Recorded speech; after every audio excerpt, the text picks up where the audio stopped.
Tinignan ko yung mga init dito sa loob ng parwing ko mga guys, kasi sa labas kasi medyo makulimlim kasi niya. Tapos niano ko yung init dito sa loob ng parwing kasi baka mamaya malamig din, magumpukan yung mga biik, tsaka mababasa yung dumi ng mga biik, magtaiba sila. Kailangan talaga natin sirbahan yung mga biik natin habang maliliit pa, kasi madalas naman tayo umikot, kaya makikita naman natin yan kapag mga ilang kilo na kaya tapos yung mga guys. Diba? Nagtanong ka sa amin ano daw mga vitamins namin dito sa mga biik. Mag-vitamins lang kami sa mga biik namin kapag tag-araw sila mga guys, pero ganito na taglamig di naman kami masyado nagba-vitamins, tag-araw lang. Pero okay naman yung ng mga biik kasi namin. Pinatay na pala ni Bay yung blower, yung dulo lang yung bukas. Kaya dito pala sparring ngayon mga guys, kasi medyo iniikutan natin yung mga alaga nating baboy, kasi hindi kasi kami nakatanilbin, hindi tulad nakatanilbit mga guys, kasi siya maintain yung temperature sa loob ng parwing. Hindi tulad ng hindi tayo nakatanilbin, natin yung temperature dito sa loob ng parwing.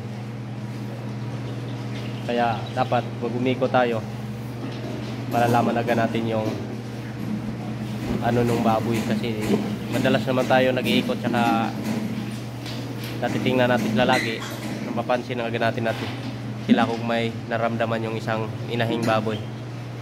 Kaya tuloy lang tayo sa pag-aalaga ng mga baboy natin ngayon nga guys, tsaka tuloy ingat tayo ngayon kasi dahil sa ASF.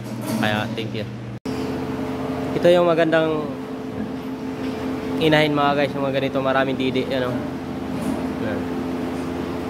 bali 1, 2, 3, 4, 5, 6, 7, 8 8 yung didi niya mga guys. Tapos kabila din 8, bali 16.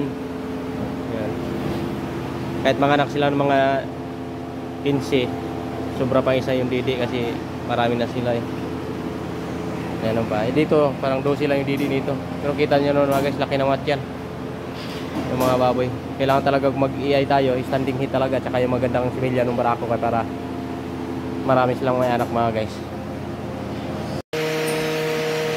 Okay, kano pala sa akin mga guys, nagko-comment o ano daw ang ginamit ng vitamins sa mga barako. Selenium yung ginagamit namin dito sa vitamins sa mga barako. Yung vitamins na selenium yung namin. Kasi medyo sinabi sa amin ng veterinaryo na medyo okay daw yung gagamitin na vitamins para sa barako, kasi minsan kasi kung hindi natin ma-vitamins yung barako natin mga guys, humihina yung mga similya, hindi sila buhay na buhay, kasi makikita naman natin yan doon sa microscope kung nagkukulikta tayo ng mga similya ng mga barako natin mga guys. Kaya dapat talaga lahat ng mga sa farm matutunan natin kahit paano, kasi kami experience lang, tinatanong din namin yan sa may mga veterinaryo, kasi pinag-aaralan talaga nila mga guys, mga yung tungkol sa baboy, kung paano po talaga, paano yung gamot, vitamins sa mga inahin o barako man yun, o mga big. Kaya salamat mga guys, may natutunan ka sa mga video namin, pag-follow na, pag-share para updated kayo sa mga video namin dito sa farm. Ito yung labas ng farm namin dito mga guys. Yan o. Ayan yan. Sa mga nag-tutorial ngayon mga guys tungkol sa Facebook mga guys, sa mga nag-tutorial sila, kasi may napapansin kasi ako minsan sa iba yung medyo na na sila, tagal na nag-tutorial niya, tapos may bago namang nag-tutorial din. Napanood ko yung mga nila, kasi yung sinasabi nung content creator na isa, siguro napanood niya din yung video niya, tapos ginawa din niyang content dun sa video niya. Kaya minsan ang nag-tutorial kasi dyan, marami na nag-tutorial mga iba ulit-ulit lang yung sinasabi. Kaya sana shout out sa mga nag-tutorial dyan, kasi marami tayong natutunan sa kanila tungkol sa Facebook.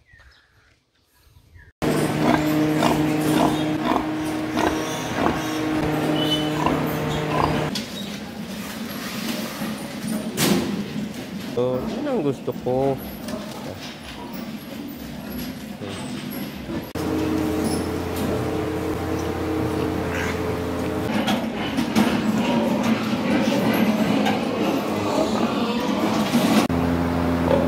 Titimbangin to namin ngayon mga guys kasi mag-aawat kasi kami kaya titimbangin namin. Pakita ko sa inyo yung matimbang ng mga bake namin dito mga guys. Nasa 30 days o 28 days sila ni-aawat namin. Kaya tara.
Okay.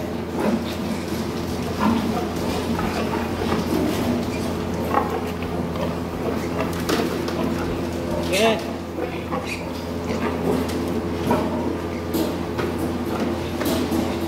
Okay.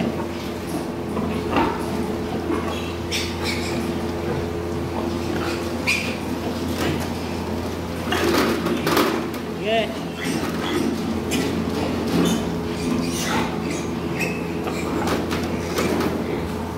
Yeah.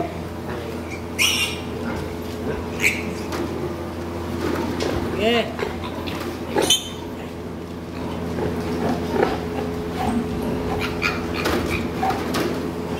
Yeah. Wait.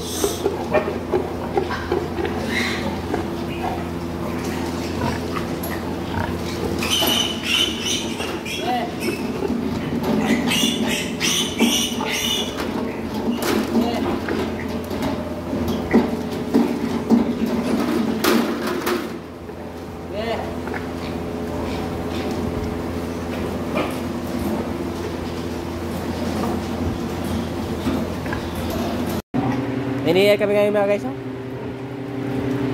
Kasi nag-awat kami na dalawa. Dalawang inawat namin. Tapos ayun, naglandi sila. Hindi umaga, hapon. Hapon siya naglandi. Uy! Saan to? Ah! Puta! Ano ko man? Nilas mo nga para sa ako sa loob.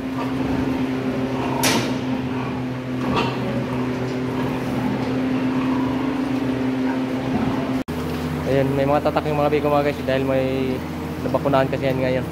May nag-comment sa akin mga guys kung ano daw yung sabihin yung mamipay tsaka stillbirth.